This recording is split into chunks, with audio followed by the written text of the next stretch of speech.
এখন থেকে কোথাও গেলে মানে নানু বাসায় সবাই একসাথে হইলে খালামণিকে দিয়ে এই বিরিয়ানিটা রান্না করাবো। ও একদম মুখ ফুলায় বসে বসে খাচ্ছে, কারণ ওকে মনি তখন বকা দিছিল। আগে একটা বড় পাতিলে এতগুলো তেল ঢেলা দিছে। কি রান্না করতে যাচ্ছে গেস করতে পারতেছেন? এতগুলো পেঁয়াজও দিয়ে দিল।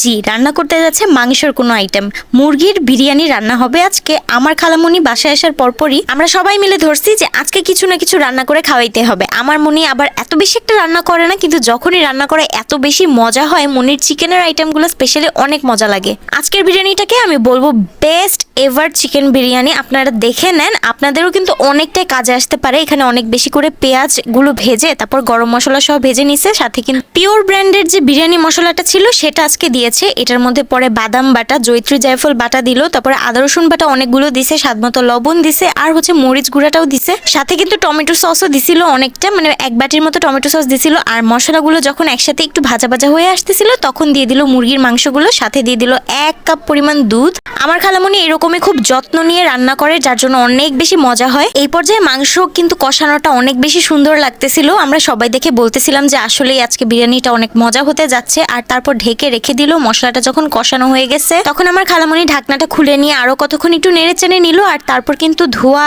যে পোলাওয়ের চালটা রাখা ছিল সেটা দিয়ে দিতেছে। এবার পোলাওয়ের চালটা সহ খুব সুন্দর করে ভেজে নিচ্ছে। সব মশলার সাথে যখন চালটা খুব ভালো মতো মেশানো হয়ে আসবে তখন কিন্তু গরম পানি দিয়ে দিবে। গরম পানি দিলে নাকি চালটা খুব সুন্দর করে ফুটে আর তাড়াতাড়ি রান্না হয়ে যায়। এখানে এতগুলো বিরিয়ানি রান্না করার জন্য মনি কিন্তু ওই রকম একটা পাতিল ভরে ভরে 3 পাতিল ভরে গরম পানি এখানে ইউজ করছে। আর তারপর মোটামুটি অনেকগুলো কাঁচামরিচ, আস্ত কাঁচামরিচ দিয়ে ঢেকে রেখে দিল। আর বাস দমে রেখে দিলে কিন্তু আমাদের বিরিয়ানিটা রেডি হয়ে যাবে। এরপরে প্রসেসিং তো সবাই জানেন, আর কি এর জন্য দেখাইলাম না। বিরিয়ানিটা দেখার পর আর খাওয়ার পর মনে হচ্ছিল যে আমার খালামণিকে এই রান্না করার জন্য জোর করাটা একদম উসুল হয়েছে। আমরা সবাই মনিকে অনেক রিকোয়েস্ট করে রান্নাঘরে আনছি, আর মনি আসলে অনেক মজা করে এই বিরিয়ানিটা রান্না করে দিছে। অনেক ভালো লাগতেছিল। আর যেহেতু আমরা অনেকগুলো মানুষ একসাথে খেতে বসছিলাম এর জন্য পুরো পাতিলটা ধরেই নিয়ে আসছে, কারণ বলে বেড়ে আনতে আনতে কুলানো যাইতেছিল না, যার জন্য পুরো পাতিলটাই ধরে নিয়ে এসে পড়ছে। আর তারপর আমিও খেতে বসে গেছিলাম, আপনাদেরকে একটু দেখাই দিলাম। বিরিয়ানিটা অনেক বেশি মজা ছিল সত্যি। আপনারাও কিন্তু এভাবে রান্না করতে পারেন।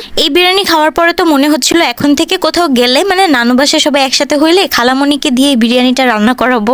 আসলে অনেক বেশি মজা লাগতেছিল। আমিও তো অনেক মজা করে খেয়ে উঠে গেলাম। আর তারপরে বিকালের খাওয়ার জন্য প্রস্তুতি নিচ্ছিলাম। বিকালে তালের বড়া বানাইছিল আম্মু, কিন্তু তখন কারেন্ট ছিল না, যার জন্য অন্ধকারে মোবাইলের ফ্ল্যাশ লাইট জ্বালায় আপনাদেরকে দেখাই দিচ্ছি। এই বড়াগুলো প্রথম ব্যাচে বানাইছিল। আর তারপর আব্দুল্লাহকে বসাই দিলাম। ও একদম মুখ ফুলায় বসে বসে খাচ্ছে, কারণ ওকে মনি তখন বকা দিছিল। আর আমি তখন ওকে একটু হাসানোর জন্য বলতেছিলাম আমাকেও একটু খাওয়াই দাও। এটা বলাতে আমার হাতে একটা তালের বড়া তুলে দিল।